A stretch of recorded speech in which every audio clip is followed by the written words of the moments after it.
play Jenkinson, and in about half an hour I'm going to be performing as J. Robert Oppenheimer, the father of the atomic bomb.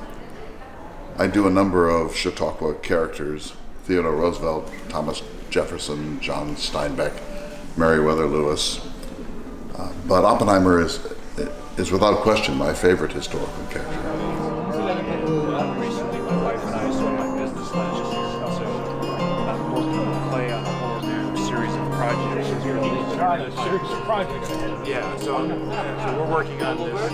It's called Listening to America, and one of the main parts of it is I don't know if you remember John Steinbeck, but he wrote a book called Travels with Charlie. I read it as a teenager in Germany. So anyway, yeah, it's amazing. I mean, but Steinbeck is one of the most widely internationally read authors. Give a shout out to the Lane Center. As you know, the Lane Center for America West over at Stanford, which I'm a affiliated scholar. And Clay Jenkinson will be at History Corner. It's on one of these handouts, 4 o'clock on Tuesday. He will be talking about the American buffalo and Ken Burns. Ken Burns, a dear friend of ours.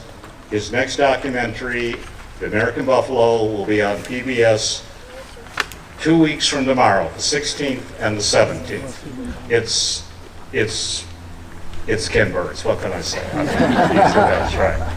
So, Catherine and I met Clay at the American Prairie Reserve. I'm sure you've all been there up in Montana. You've got his background and so on, so I won't bore you with that. But before Dr. Oppenheimer appears, a dear friend, Scott Hassan, I was talking to, turns out he has a letter from his grandmother to his grandfather, who was serving in the Pacific, dated August 8th, 1945. So I thought it'd be interesting to hear a little of her letter, and then Dr. Oppenheimer will follow. Scott, please. Please come up, my former neighbor, but still friend. I'm Scott, and I didn't know there was going to be so many people. I thought there was going to be like 5 people. But I was just like last week. My sister told me that she has all these letters that were sent from my grandmother to my grandfather during the war. So in 1943, my grandfather got, I guess, drafted or whatever into the South Pacific Navy and took off. And then, I think a month or two later, my grandmother gave birth to my father, Bob, and she wrote, and she was like 24 at the time, and she wrote 1 or 2 letters every day to my grandfather. And I started this project. I was like, oh, I'm just going to archive all of these things so that my whole family can see them, because they're pretty cool works of art, I think. And so it's almost like a text message stream from one person to another person. And so I'm just going to read the first page of this letter. They're really long. She wrote so many letters. It's pretty impressive. It's also in cursive letters, which is really funny, because I showed it to my kids, and they're like, I can't read that. So here we go. It's another subject. Wednesday. So the history of this letter is I was just one night, I think last Tuesday or whatever. I was like, oh, I'm just gonna pick up a letter and just read it, just on random. I just picked one up, and this was the one that I just picked up at random, and. So it's dated Wednesday, August 8th, 1945 at 10 p.m. And it starts out, "My dearest darling." All her letters are addressed that way.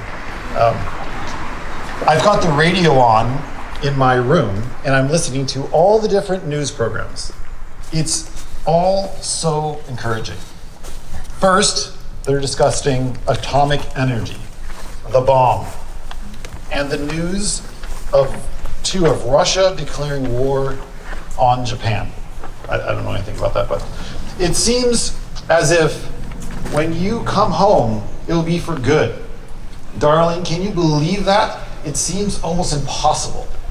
I haven't been getting my hopes up about the war ending as soon as people seem to think But after yesterday and the news of the new bomb and then today's news of Russia, well, it gives me hope like I've never had before.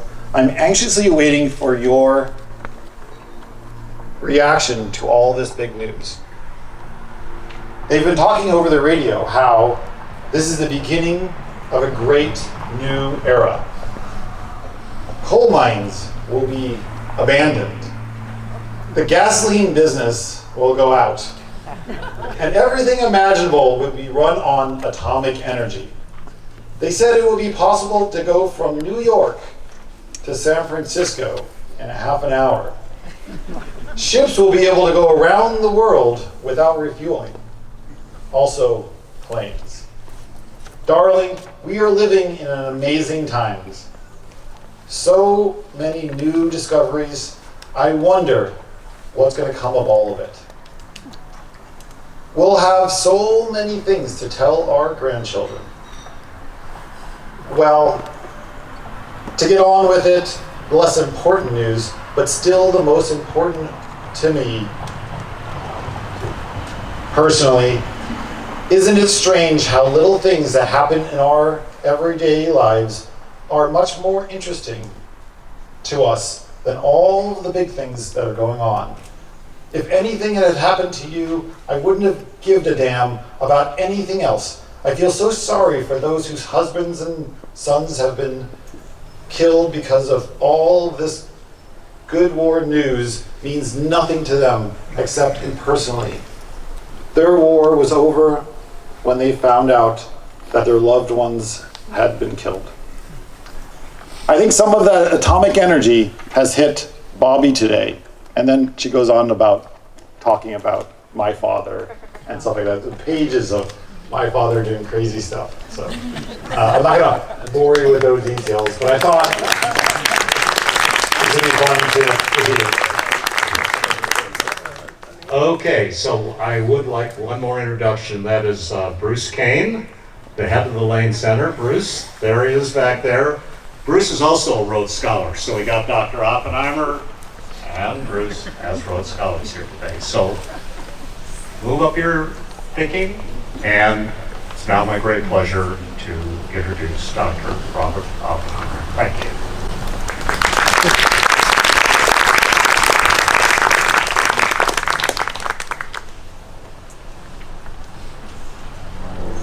A great new era, we just heard. At 8:14 a.m.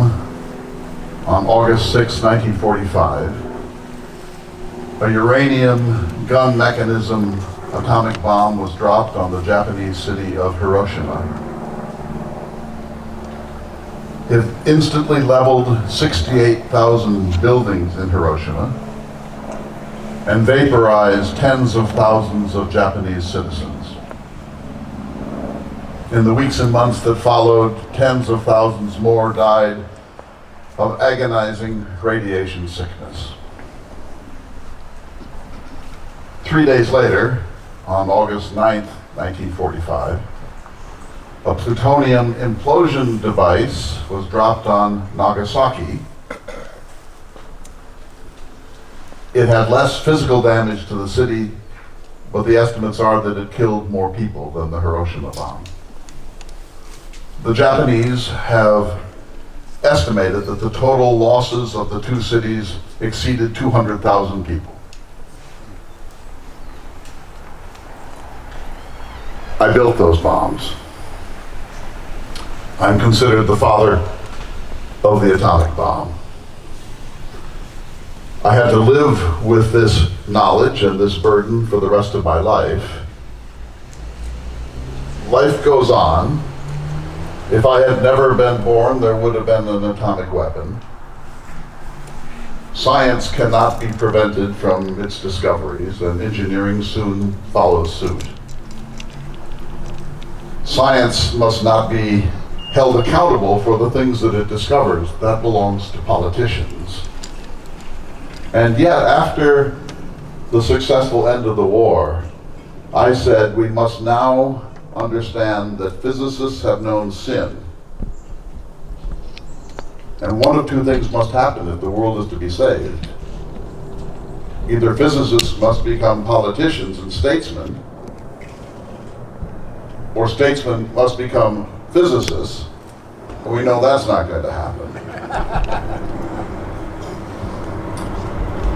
The question I have for you, I will begin with and end with today, is was the atomic device used at Hiroshima and Nagasaki different from conventional ordnance in degree or in kind? In other words, is it just a more powerful weapon along with all the other weapons in our arsenal? Or does it represent a line of demarcation between one world and another? You know the cliche, the Third World War will be fought with thermonuclear weapons, and the fourth with sticks and clubs and stones. I gave the rest of my life after 1945 to the proposition that if we really matured ourselves, if we rose to a higher level of ethical consciousness, if nations found a new level of negotiation, diplomacy, and forbearance, if the United Nations lived up to its dream, then we might be able to contain this thing. The third detonation of an atomic device in war will throw open the doors, and after that, all bets are off. Because we know from the history of weaponry, dating back to Greek fire, that no weapon once discovered has not been used at a time of existential threat. Is the atomic bomb different in degree or in kind? I believe in kind. Now, I won't tell you my story, it's not very interesting. I grew up in New York City. My father was an import-export man, my mother an artist, a painter. Our house was so mollycoddled and protected, and I was seen as a young genius and treated with extraordinary tolerance. I said I never learned what the real world was like. I never learned about cruelty and rage and misunderstanding. I had such a sheltered childhood that I didn't learn what it was to be a bastard. I have to say I was an insanely repulsive young man. When I was 11, for example, I wrote a letter to one of my cousins and said, "Ask me any question and I will answer it in ancient Greek." At the age of 12, I gave my first learned paper to the New York Mineralogical Society. When I sent in my proposal, they accepted it, and when I showed up, they found a 12-year-old, not the middle-aged person that they had expected. I went to the Ethical Cultural School of Felix Adler in New York, an extraordinary formation.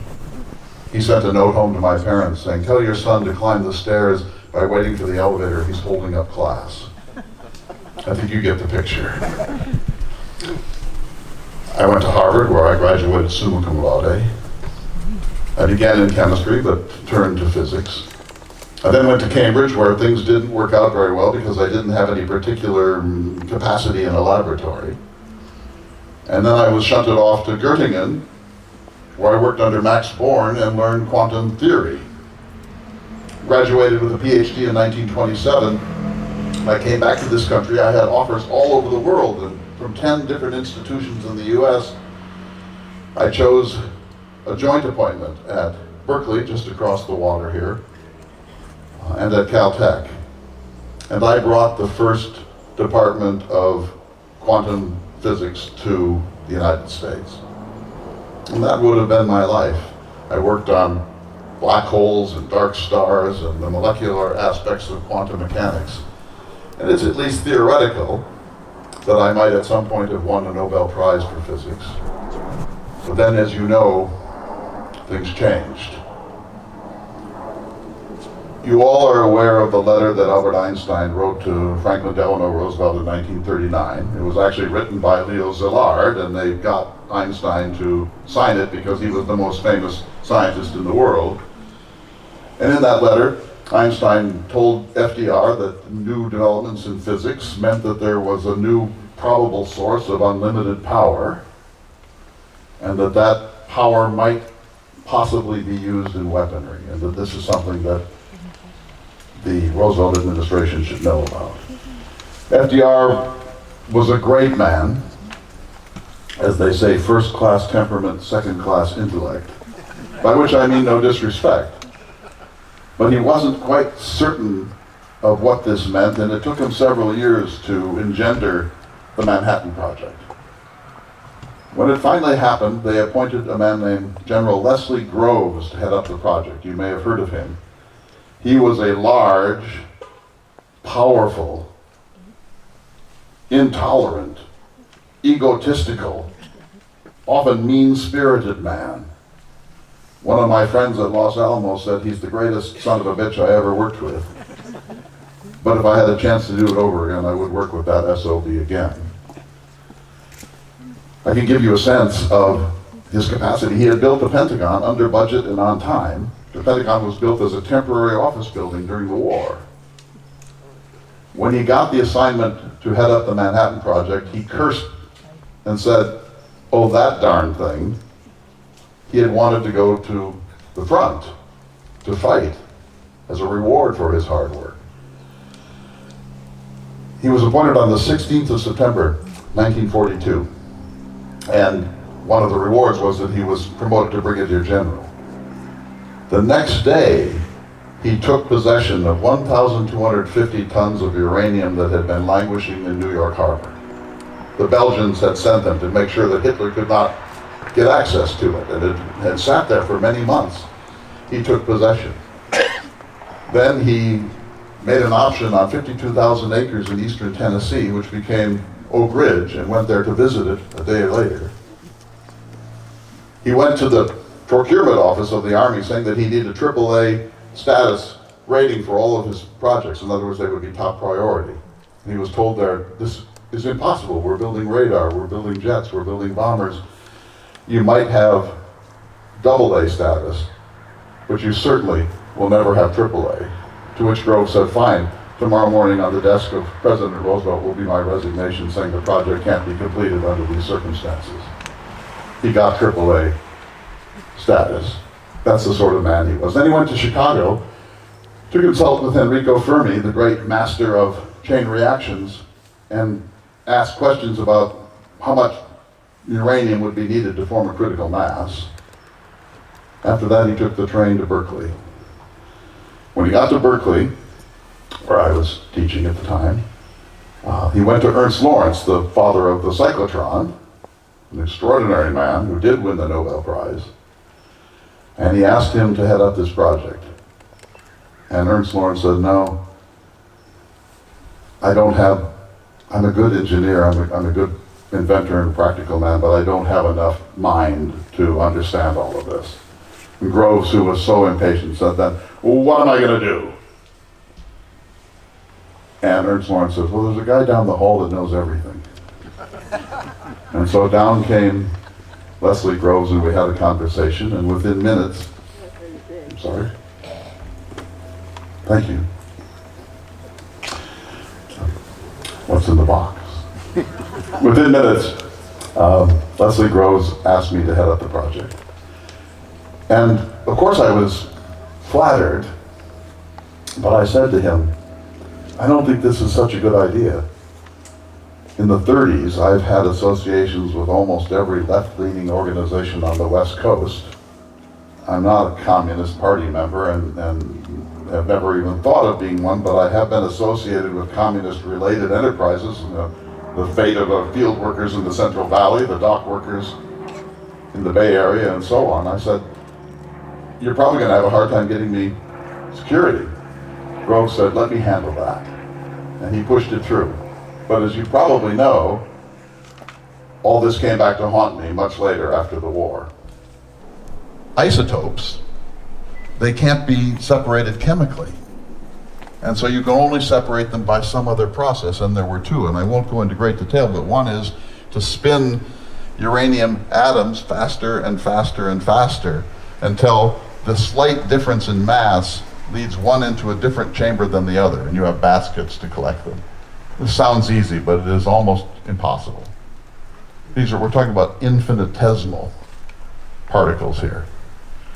And the second method is called gaseous diffusion. You turn the uranium into a very toxic gas, which was the most significant problem at Oak Ridge because it simply corroded everything. And by the way, we developed a plastic to protect those pipes, which you call Teflon. But in this, you have a series of screens like the screen on your porch, but incredibly small, and you force this gas again and again and again and again through ever smaller screens until the U-235 and U-238 differentiate just a little bit. To tell you how hard that was, of the $2,019,045 we spent on this thing, almost all of it was on enrichment. And by the time we were done, the plant at Oak Ridge and the plant at Hanford and one at Columbia and one at Chicago were larger than the automobile industry of the United States. Most of the work was this slow grinding out of fissile material. And even as late as June 1945, we're just weeks away from the test, we had only about a golf ball size plug of U-235.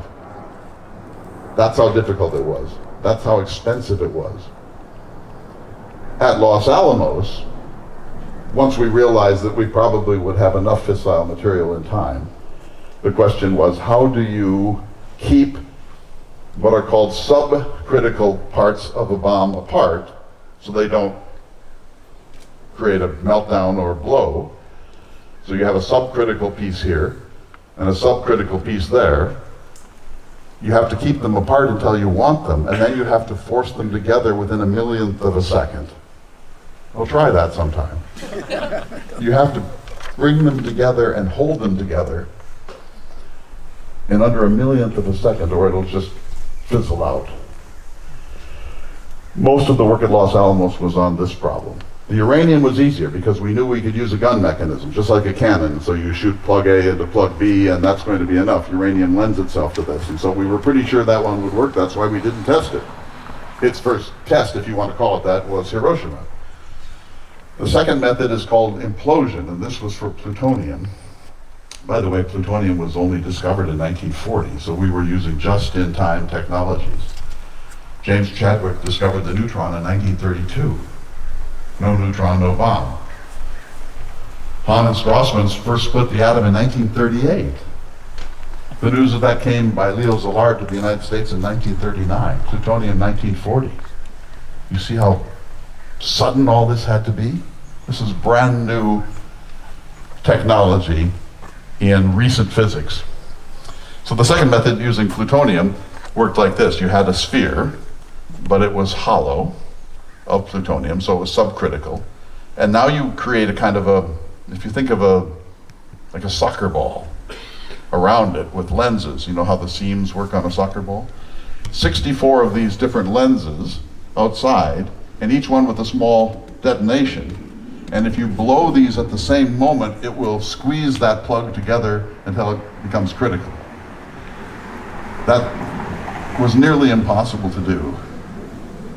This was the last project in American history that was performed with one of these. I don't know if you recognize this. This is what's called a slide rule. At the end, we had a computer. It was the size of a warehouse, and it had the functions of your watch. So this was a slide rule project, and we had no lasers to work with, no computers to help design these lenses, and so we were using hand files to make sure that they would work.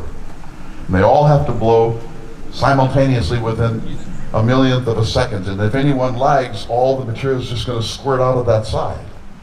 So that's the basis of all of this. That's what we did at Los Alamos. Even one day before the test, on July 15th, 1945, I got a call. I was down at Alamogordo, got a call from the lab back at Los Alamos saying that they had tried the implosion lens and it wasn't going to work. I flew into a fury. $2 billion. The fate of the world is resting on it. The bomb was brought in two pieces in attaché cases in separate station wagons. It was assembled at the McDonald House. the bomb was the size of a Volkswagen, if you can imagine that, a Volkswagen Beetle. And up the 100-foot tower, it was slowly cranked. But we were so frightened that it might blow that we put mattresses under it all the way up. Finally, it was there, and at about 4 p.m. on the day before the test, I climbed up that 100-foot tower alone. I wanted to check the plugs, look at it carefully to make sure that we hadn't made any silly mistakes. I got to the top of the tower and the weather was dark and foreboding. Storms were coming in from the west that might jeopardize the test. Heat lightning was already visible in the mountains. And there I was alone with this thing.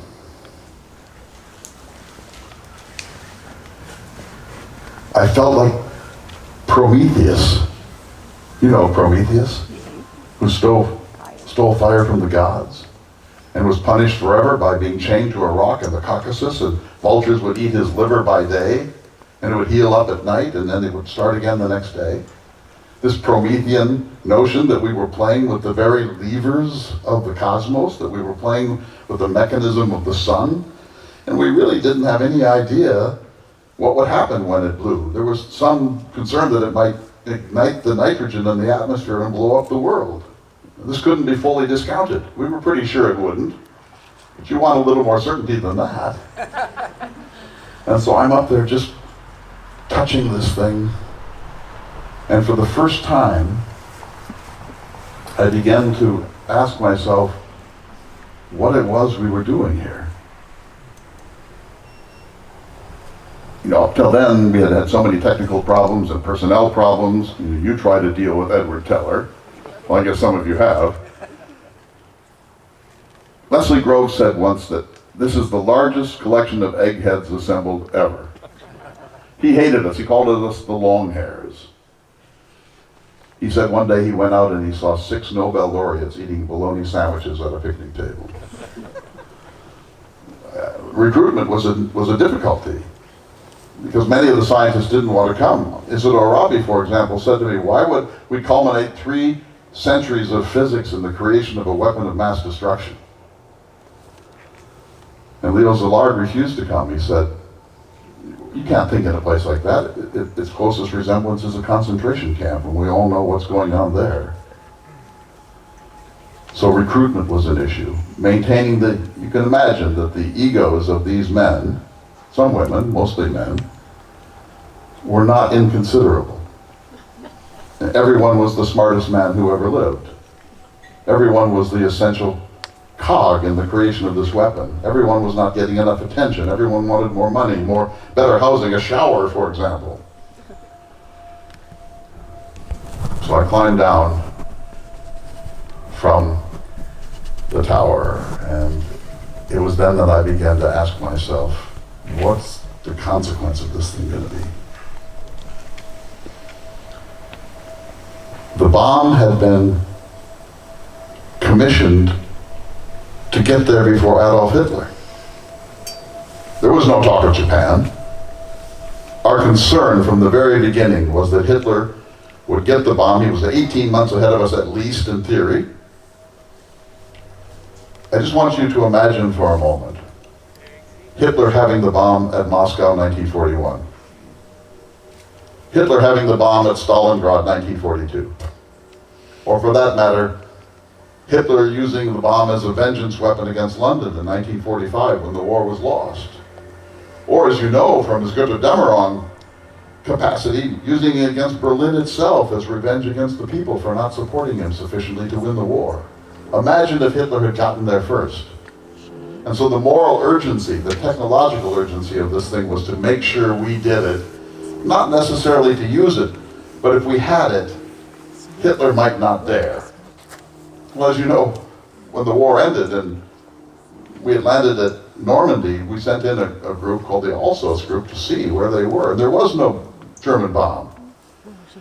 In the autumn of 1942, Hitler had called in his best engineers and scientists, and each one gave a presentation about radar and V-2 rockets and buzz bombs and so on. And he canceled every project that he said couldn't be perfected in time to affect the outcome of the war. So there was no German bomb.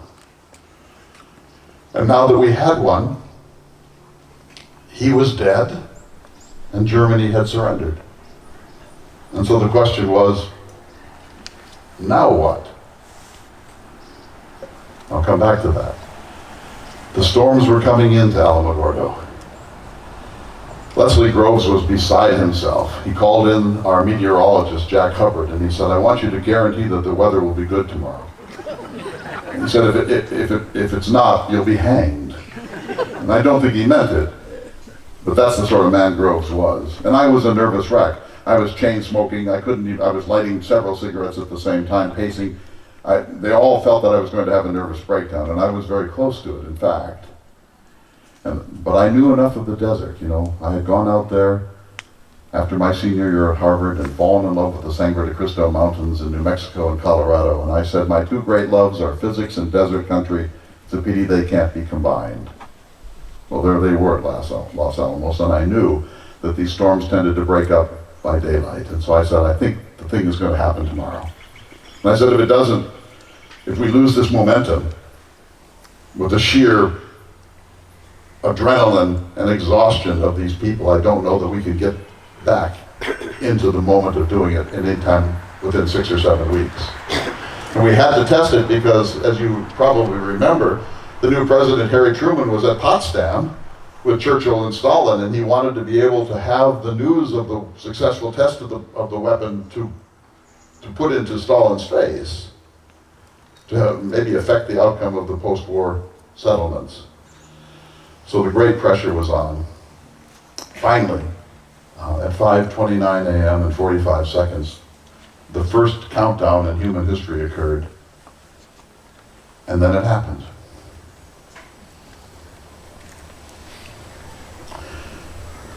A mushroom cloud no one had ever seen before rose to 38,000 feet within minutes.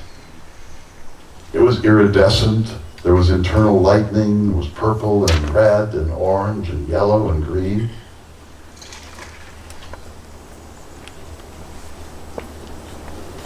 We had given people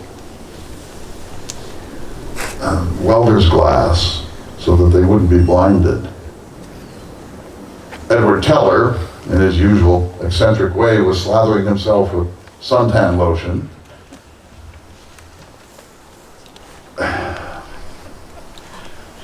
When it was successful, Kenneth Bainbridge, who was my favorite of the physicists there, the gentlest of the atomic scientists, came up and he put his arm around my shoulder and said, Oppie, now we're all sons of bitches. Enrico Fermi was there. He was the man with the first successful chain reaction in Skaggs Field in Chicago at the university. Spontaneously, at the last second, he decided to do an experiment. And so he took a sheet of paper out of his pocket and tore it up into tiny little confetti and waited for the atomic wind to come. As you know, the flash comes first and the wind much later. He waited till the wind reached him, and then he dropped that paper, waited for it to settle, measured it out, took a slide rule out of his pocket and calculated the yield of the bomb accurately. Think of that. That simple experiment gave him the idea that it was 18 kilotons, and he was spot on. That's science in its purest form. So we built the bomb. As we drove away from Alamogordo back to Los Alamos, we met a rancher. And they had known that something was going on up there, but they weren't sure. It was a top secret project. And the rancher rolled down the window on his pickup and said, I don't know what you fellows are doing up there, but the sun rose twice this morning. A young girl who was 15 years old and had been born blind was being driven from Santa Fe to Albuquerque for a piano lesson she had never seen. And when the bomb went off, she said, what was that? The light somehow penetrated her optic nerve enough that she didn't regain her sight, but she saw something there. A shepherd on a cot 15 miles away was blown off his cot. It was seen in 3 states. It was a success. The word went to Truman at Potsdam. Truman waited until the end of one of the meetings with Stalin and casually went up to him and said, Just want you to know we have a new weapon of unusual force that we have successfully tested. And Stalin said, I wish you well with it. Truman was perplexed because he did not know that Stalin knew all about it, that there were spies at Los Alamos, Klaus Fuchs among them, had been carrying suitcases of data out through the gates. And so Stalin was already well on his way to his own atomic device.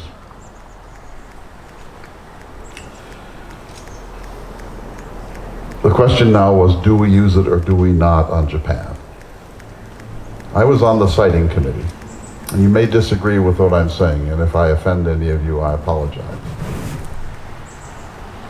A petition was begun, signed by more than 80 top physicists, some of whom were involved in the project, saying now that Hitler is dead and the bomb was built for Germany and Germany has unconditionally surrendered, there is no further use for this, we should stand down. Leslie Groves made sure that the president never saw that petition. I was on the siting committee, and here were the questions we were asking. Should we use it at all? Yes. Should we have a demonstration project at some lonely atoll in the Pacific and bring representatives from around the world, including Japanese diplomats, and show them in a demonstration, a harmless one, what this thing could do? I said no. That would be a mistake. What if it's a dud? It might increase Japanese resolve to fight on. And an atoll doesn't give you much idea of the destructive power of this thing.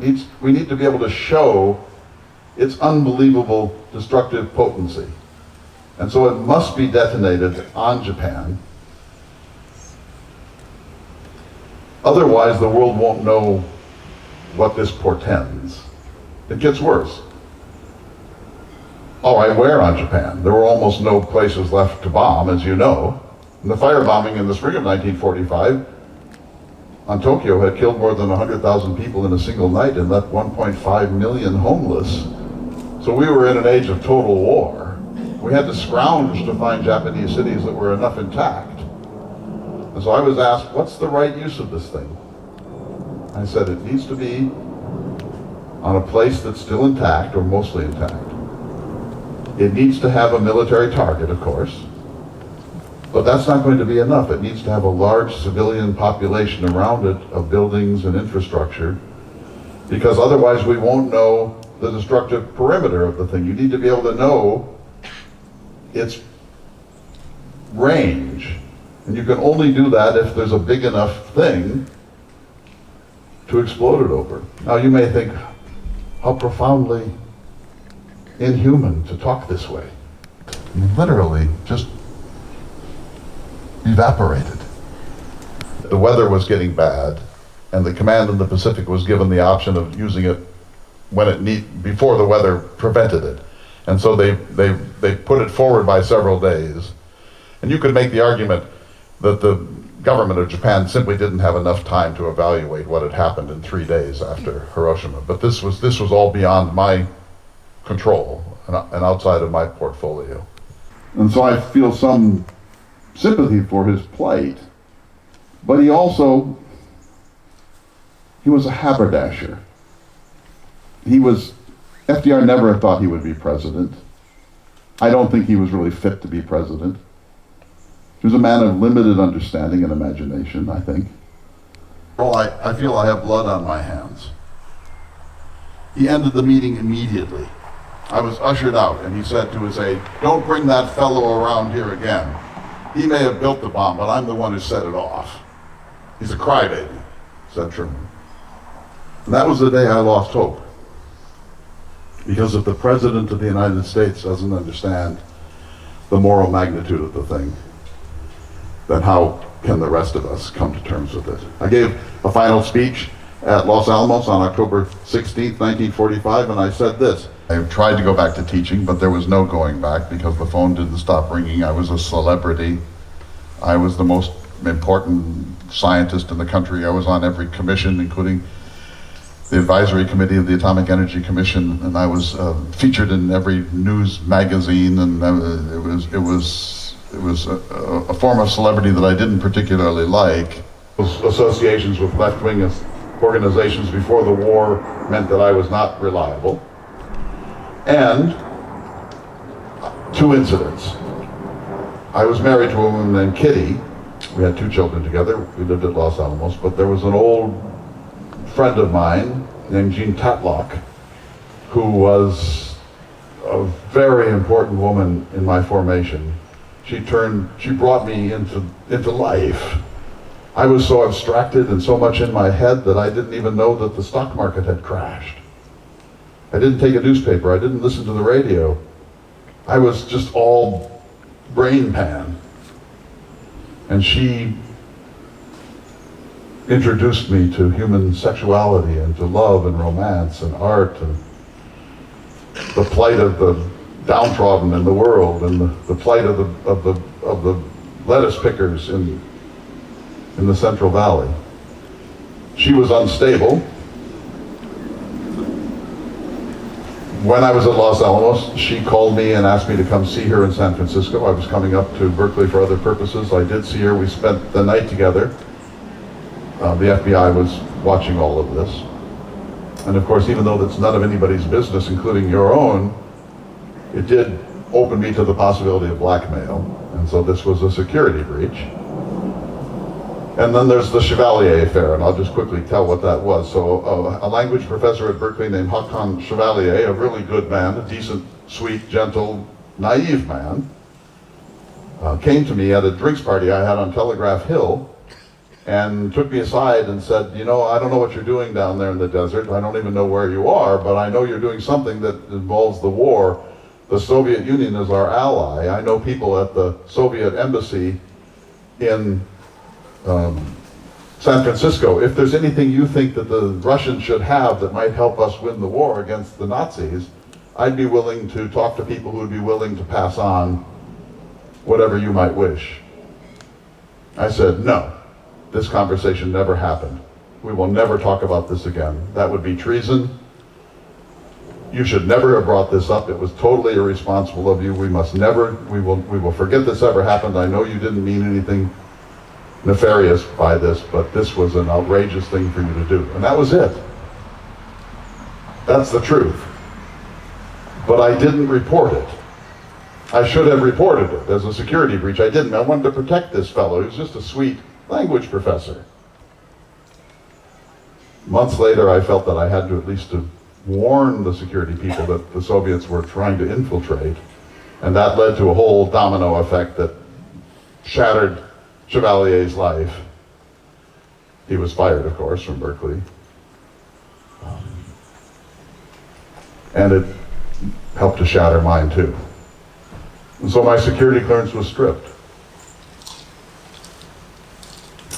I almost lost the directorship of the Institute for Advanced Studies, but I held on. Just a couple quick more thoughts here. Number one, in 1963, the Kennedy administration decided to rehabilitate me. John Kennedy and I were brothers of a certain sort. We liked martinis, we liked wit and ideas, we liked women. And he was willing to think outside of the box.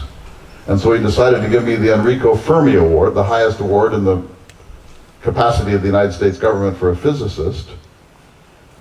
It came with a $50,000 stipend, tax-free, and a fortune. And it meant that I had been essentially brought back into the fold as an establishment figure. The ceremony was to be held on December 8th, 1963. And you know what that means. LBJ held the ceremony anyway on December 8th. And he said to me, I think this was one of Jack's fondest hopes. And that meant the world to me.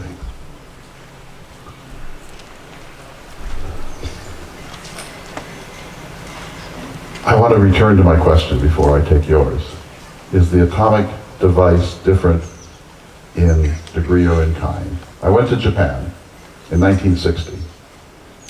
I was invited by the Japanese arts councils to come.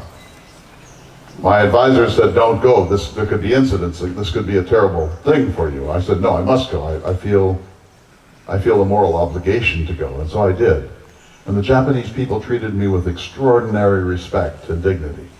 Unbelievable, really. I did not go to Hiroshima or Nagasaki. That was regarded as probably not such a good idea.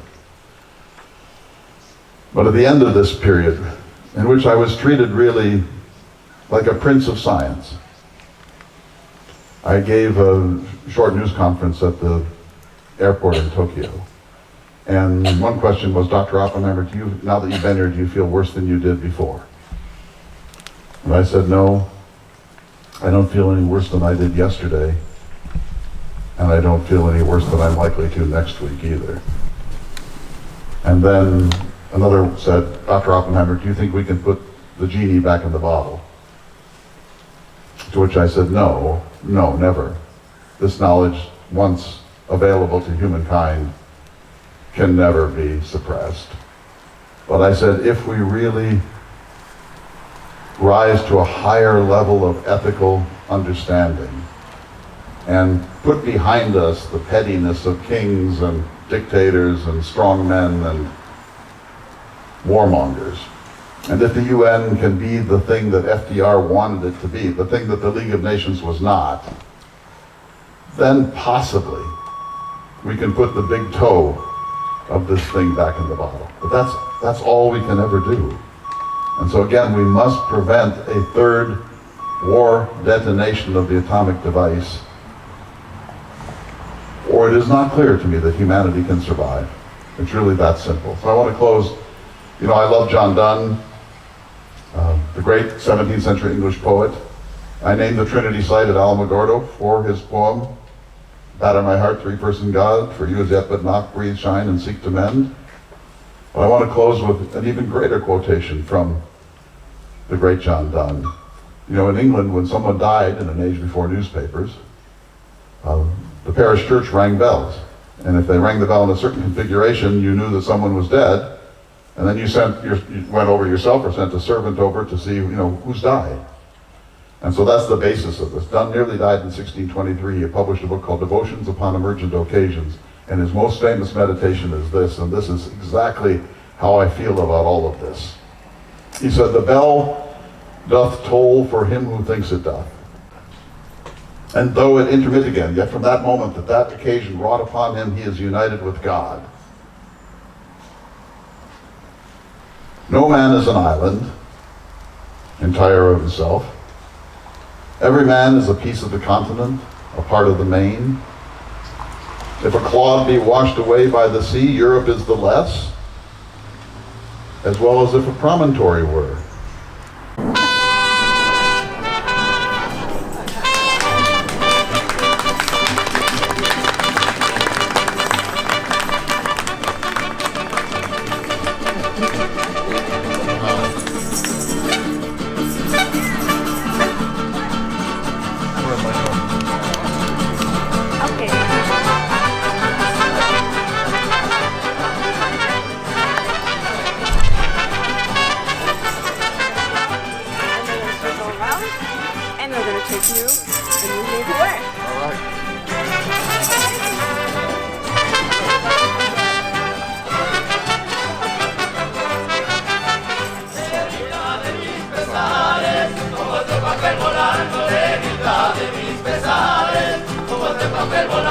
It was a privilege to host Dr. Oppenheimer, aka Clay Jenkinson. A wonderful, wonderful individual. It was a beautiful day, and I'm glad everybody came.